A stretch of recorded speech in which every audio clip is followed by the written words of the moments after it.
Cheers, and welcome back to One Man's Story, Chapter 2. I'd like to tell you about the first few days of my chemotherapy and a procedure that I had to go through prior to that. But before I start that story, let me refer you back to my plan, which number one in my plan was I needed a great attitude. An attitude was necessary to help me make it through the 4 months of chemo-BEMO that I was facing.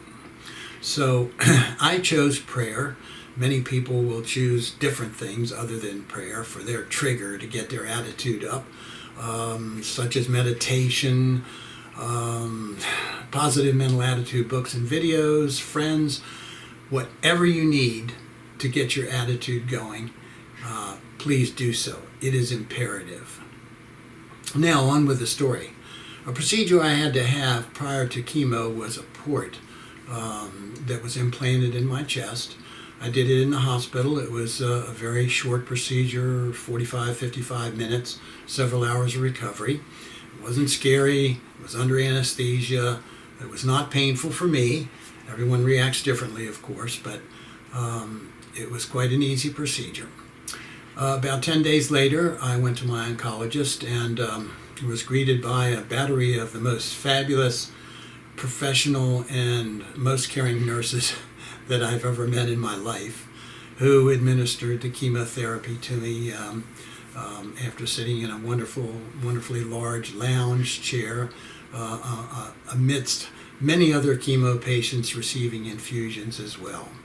The infusion is quite painless also, a slight pinch in the port area. Once that was done, you started your infusion. I received 2 different chemotherapy medications along with steroids, antibiotics, and anti-nausea medication. I know everyone has heard about all the different side effects that can happen from chemotherapy, but these are based on studies from 10 years ago and is not up to date with the new medications. I have to attest to you that I had very, very few side effects from my chemotherapy. Primarily it was fatigue, which was expected. Now I know you're looking at me and you're saying, hey, no hair. Well, that is one of the side effects, but I had no hair before I started. I did have a beard and a mustache, and that started to thin, so I did shave it off. I received an additional injection of a medication that would promote white blood cells in the marrow of my bones, and it works. This is to help prevent, types of infection, keep your white blood cells up. I did have a slight reaction from that. The following evening I had a back pain that was enough to keep me awake for several hours, but that went away the next day. By the way, the hours involved were 3 hours the first day, 2 hours the second day, and 2 hours the third day.